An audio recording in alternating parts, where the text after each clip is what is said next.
দেশের পিছিয়ে পড়া এক অতি পরিচিত যাযাবর গোষ্ঠী বেদে, যাদের নাম শুনলেই চোখের সামনে ভাসে সাপের খেলার দৃশ্য। ভূমিহীন এই মানুষেরা মূলত দলবদ্ধভাবে নৌকায় বসবাস করে। সময়ের আবর্তনে বাংলাদেশ থেকে নদীগুলো সংকুচিত হতে থাকে, সেই সঙ্গে সংকুচিত হয় বেদেদের জীবন। জীবনের তাগিদে একসময় উপকূলে আসা শুরু করে বেদেরা। বাধ্য হয়েই বহু বেদে পরিবার এখন দেশের বিভিন্ন জেলায় গড়ে তুলেছে বাসস্থান। ব্রাহ্মণবাড়িয়ার কসবা উপজেলার চৌমোহনীতে রয়েছে এক বেদে পল্লী। ছিন্ন পলিথিন আর নাইলনের সিমেন্ট ব্যাগ দিয়ে তৈরি করা কুঁড়ে ঘরের ছাউনিতে তাদের জীবন কাটছে। নেই নিরাপদ মাথা গোজার ঠাঁই, ছেলে মেয়েদের ভরণ পোষণ ও শিক্ষা চিকিৎসার সমস্যা তাদের নিত্য সঙ্গী।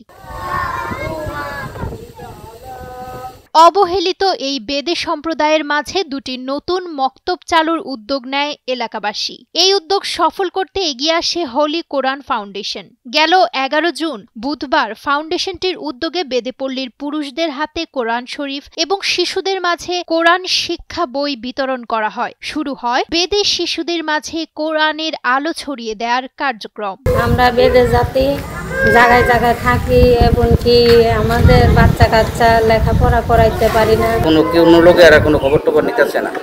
আমরা এটা মনোযোগ দিলাম কয়েকজন মিলে যে সাংবাদিকের কাছে আমরা খবরটা পৌঁছাতে পারি, এটা সরকার বুঝতে যাবে। কারণ সরকার যদি এরা একটু হেল্প করে, একটু সাহায্য করে বা একটু উপকার করে, তাহলে আমরা মনে করি যে আমরা সমাজবেলা একটু ভালো হইব। আমরা লক্ষ্য করে দেখলাম অধিকাংশ সবাই মুসলমান। হ্যাঁ, তো আমরা চিন্তা করলাম আমরা যেহেতু আল্লাহ পাকের কোরআন বিশাল একটা নিয়ামত, আমরা সবাই পড়ি, অপরকে পড়ার জন্য উৎসাহিত করি। ইনশাল্লাহ আমরা চিন্তা করলাম সবাই সহযোগিতা পাইলে ইনশাল্লাহ আমরা এই কোরআনের কাজটা চালিয়ে যেতে পারবো। বেদে সম্প্রদায়ের সমস্যা সমাধানে সব ধরনের সহযোগিতার আশ্বাস দিয়েছেন উপজেলা নির্বাহী কর্মকর্তা।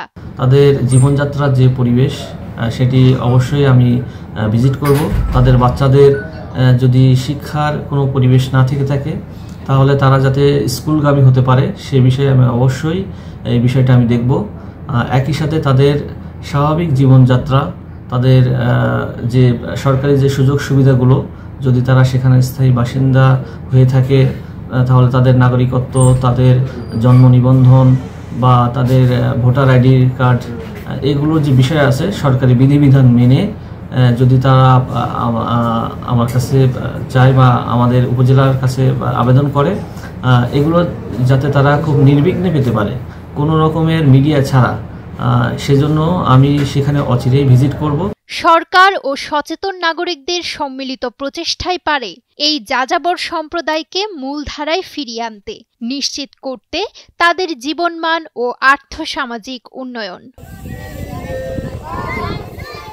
ডেস্ক রিপোর্ট, সময়ের আলো।